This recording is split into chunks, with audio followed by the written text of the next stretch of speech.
Well, here's something that you definitely were not expecting. The Lakers got great news on the trade market. And no, it's not from a trade that they made or a trade that they did not make. Rather, it has everything to do with the trades that other teams made. 3 of them in particular. Those 3 being the LA Clippers, the Washington Wizards, and the Utah Jazz. 3 of the 5 teams that were projected to have cap space and were trying to be good heading into next season. And following them making trades, Washington obviously trading for Trae Young, then going out to making an Anthony Davis trade, something that nobody expected, myself included. Obviously, that's a big one. And that pretty much ate up the entirety of their projected cap space. Then with the LA Clippers making the James Harden for Darius Garland trade swap, Garland is under contract, and that'll eat up the majority of their cap space, too.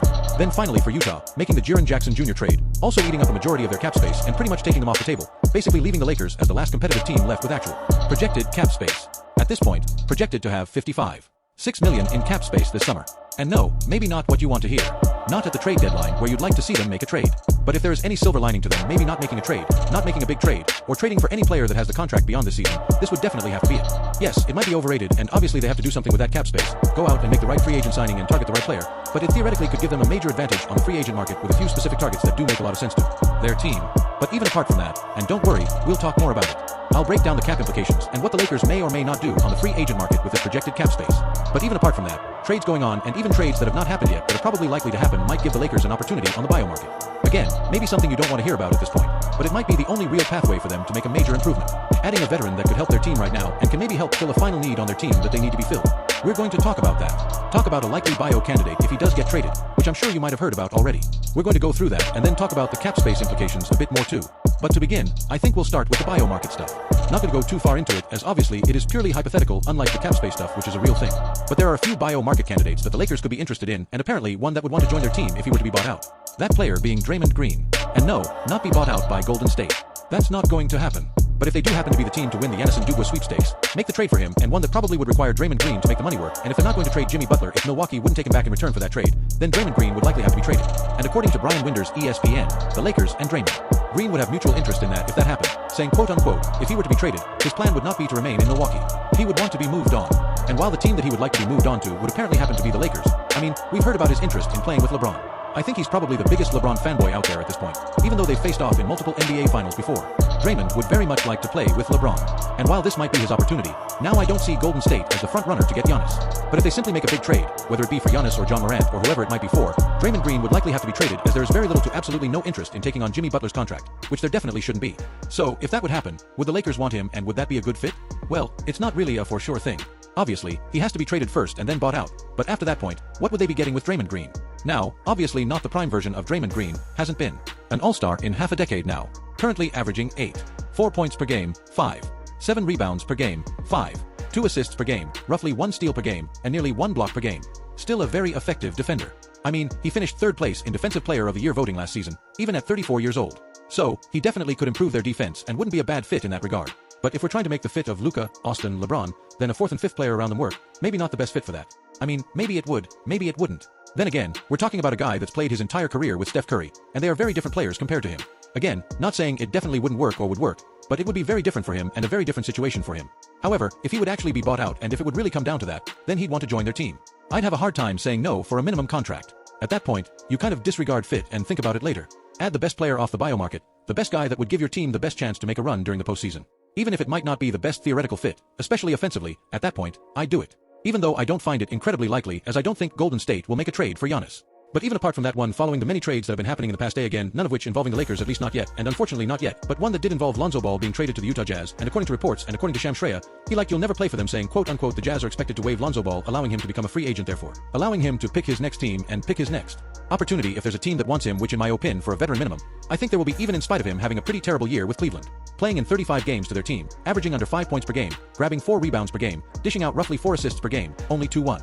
5 turnovers per game, that definitely being the highlight for them. But the low light being the shooting only 30% from the field, and 2% from the 3-point line.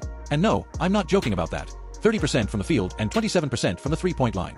Absolutely terrible. So with that in mind here, if he would be bought out, should a team like the Lakers have interest, even if they keep Gabe Vincent and don't have a spot to kind of have a guard in there, another guard on their team, would that be a good idea or should they stay away from him? Well, in my opinion, it really goes back to what I just said. If they would make a trade and find a way to offload Gabe Vincent, then I would have interest. However, if they keep Gabe Vincent, along with already having guards like Marcus Smart, Luka, Austin, even a few more after that, a majority of their third string is guards and even a couple of two-way contracts. At that point, it probably wouldn't be a good idea. I mean, he's not a big wing defender. definitely is a fairly good defender when healthy anyway, but is more of a point guard, shooting guard, small wing defender, not a big wing defender. Even with the havoc that he can wreak, he is averaging 1.3 steals per game and 28 minutes per game, translating to well over 2 per 36 minutes. I like Lonzo. I have some good memories of him, but I don't think you'd be their best answer. But at the very least here, it is sounding like they have some decent options off the bio market. If they're not going to make a trade, and given the fact that yes, they have one spot left on their team, one spot left on their 15-man roster, they will eventually have to fill it. And hopefully they can get a good bio market candidate. Somebody like a Draymond Green, maybe a Lonzo Ball, maybe a different player that I didn't mention, maybe a DeMar DeRozan, whoever it might be, there do appear to be some pretty decent options on the upcoming bio market. However, again, moving past the hypotheticals here, apart from Draymond Green, Lonzo Ball, bio candidates in general, let's talk about the Lakers cap space and why that is so important following the latest trades around the NBA. Like I said, the Lakers are probably the last competitive team that will actually have cap space this summer. With Washington being off the list, the LA Clippers being off the list, Utah being off the list, that only leaves them, the Brooklyn Nets, and the Chicago Bulls. The Lakers being number 1 on that list having $55.6 million in projected cap space. Then with Brooklyn having roughly $44 million, even a bit less after making a trade earlier today. Then with Chicago having roughly $35 million, also maybe a bit less depending on who they end up with at the trade deadline. The Lakers have by far the most cap space. But what does that mean for their team? Does that mean they're going to try to sign a max-level free agent? Are they going to sign multiple free agents, or what exactly do they have planned here? Well, that's having roughly $44 million, even a bit less after making a trade earlier today. Then with Chicago having roughly $35 million, also maybe a bit less depending on who they end up with at the trade deadline. The Lakers have by far the most cap space. But what does that mean for their team? Does that mean they're going to try to sign a max-level free agent? Are they going to sign multiple free agents, or what exactly do they have planned here? Well, that's obviously up to interpretation, but if you look at the upcoming free agent market, I don't think that they're trying to sign one specific player, at least not one player alone with the entirety of that cap space. I mean, looking at the upcoming market, guys like LeBron's currently at the top of that list with the highest paid salary from this season, over $50 million. Apart from him, you have a bunch of player options like Trae Young, Zach LaVine, James Harden. Then a few unrestricted free agents like CJ McCollum, Chris Middleton, Kristaps Porzingis, a bunch of washed-out players that are not worth it. And then after that, you have a few veterans that are more so role players rather than an all-star or anything close to it. Guys like Andrew Wiggins, who does have a player option, Tobias Harris, Fred VanVleet, so on and so forth. None of which would be worth a maximum contract, at least not in my opinion. So, no, I don't think they're planning to offer a max-level contract. I don't think any player here dictates that or would be worth anywhere close to it. But what they might be trying to do is one of two other things. Number one being the restricted free agent market, trying to sign a player and take them away from a different team, offering them a contract that they then have to sign and then wait to see if their current team will match it. If they're going to go that route, then yes, they do need plenty of cap space. I mean, for example, if they're trying to sign Peyton Watson this summer, which reports say they might and do have interest in, then they'll likely have to offer him a pretty penny. I mean, with the Denver Nuggets currently being in a pretty bad situation in regard to the second apron right now, if they would keep the entirety of their team, everyone that's under contract next season, and then try to bring back Peyton Watson, if they would have to pay him anything more than 15 to 20 million, which he definitely will take in my opinion, he definitely will take that to get him, then they will be over the second apron. Pretty much salary cap hell. A place that no team wants to be. And a team like the Cleveland Cavaliers just made a desperate attempt to get under, which they finally did. I mean, I don't think they want to be there. And if they're not going to be there, then they have to either let Peyton Watson walk or offload a few players to retain him. So, that could be one decision if the Lakers are trying to get him and put Denver in a very peculiar situation, which they might want to do given the fact that they do happen to be a conference rival. They do happen to be a team that they faced off in the postseason a number of times in the past half-decade. Now, that wouldn't be a terrible plan for them. Or for a different restricted free agent, another guy that they have been linked to, even more linked to a player like Walker Kessler, for example, even if Utah is trying to retain him after they made the trade for Triple J, trying to make a front court of Jaren Jackson Jr., Walker Kessler, and Lauri Markkanen, then the Lakers would maybe try to push them to offer him a bad contract or have to sign him with an overpaid contract if they're going to retain him. Like I said, they definitely have prior interest in him. We've heard plenty about them trying to make a trade for Walker Kessler. So maybe they try to go a different route this time. Rather than making a trade, they simply offer him a contract that Utah might be a bit hesitant to match. Maybe something like 25, 30, 35 million per year. At that point, I probably wouldn't want to do it. But if they're trying to keep this cap space and keep the entirety of it, that might be part of their plan this summer, which again, I'm not entirely for or entirely against, but it might be part of their plan. However, apart from free agency and apart from restricted free agency, another thing they might use that cap space for is to make a trade. Now, obviously, not trading cap space for a player, that's not a thing. But if you make a trade, if you're trying to take back a player and absorb a lost salary while doing it, you do need cap space. And I'm not saying that they're going to make a Jason Dubois trade, but if they're going to make a trade like that one, take back money through a trade, and take back a lot of money through a trade, then they do need cap space. And well, we've heard plenty about them wanting to make a big trade, are trying to save their tradable draft picks to make a big trade this summer. Something we keep hearing about and something I wish we wouldn't keep hearing about, but it does happen to be a constant thing.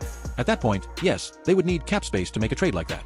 And well, they will need that cap space because they currently don't have many tradable contracts. I mean, right now they do with Gabe Vincent, Maxi Kleber, Rui, but after this season comes to an end, they will all be coming off their books. All three of Hachimura, Kleber, and Vincent have 1-year expiring contracts for this season. After that, then they have guys like Luka Doncic, but they're obviously not going to trade him. And after that point, their next biggest guaranteed salary is Jared Vanderbilt at $12.4 million. a negative valued contract for their team. Maybe DeAndre if you'd opt into his player option at 8. 1 million. Then with Jake the Ravy at 6 million, Marcus Smart at 5. 3 if you'd opt in. Dolan Connect if they keep him at 4. 2 million. Then the minimum contracts of Bronny James and rookie Adu Hero, which even altogether would not be enough to trade for Giannis in a direct trade. So yes, they would need cap space for that trade or any other trade for a max level player this summer because they don't have the contracts to make the trade work. So it's really a three-part thing here. Yes, they want cap space to be able to make free agent moves and possibly add players to their team via free agency, but even apart from that, if they're going to make a trade and take back a big player in return, they need cap space for that as well. And between both of that, it does give their team a major advantage. I mean, obviously, if you're the only team and the only competitive team that's trying to win that does have cap space, that does give your team a direct pathway to a bunch of free agents that would prefer your team over a different team. And if they're trying to make a trade, whether it's simply taking back money through a trade, helping to facilitate a trade or whatever it might be, that's another advantage here, too. So, not saying I completely agree with it if they wouldn't make a trade to preserve their cap space, and that's their ultimate goal here. Not entirely on board with it, but it does give them a major advantage and therefore they are getting good news in the trade market because of it. All the teams that they would have had to compete with are pretty much off the board for them both in free agency and in regard to making a bigger trade, leaving only them at the top of that cap space list and possibly now the top free agent destination target. So, with that in mind here, what do you guys think? How do you feel about the latest trades and what that may or may not have done for the Lakers in regard to the free agent market, in regard to the upcoming trade market, and their ability to offer a ton of cap space and therefore be a top destination for a bunch of different options? How do you feel about that, and is that the right direction or wrong direction? Let me know your thoughts in the comments down below. But I think that'll pretty much do it for this one. And if you enjoyed the video, then I would greatly appreciate it if you drop a like, subscribe to the channel if you have not already, and hit that notification bell to never miss out when I upload a video.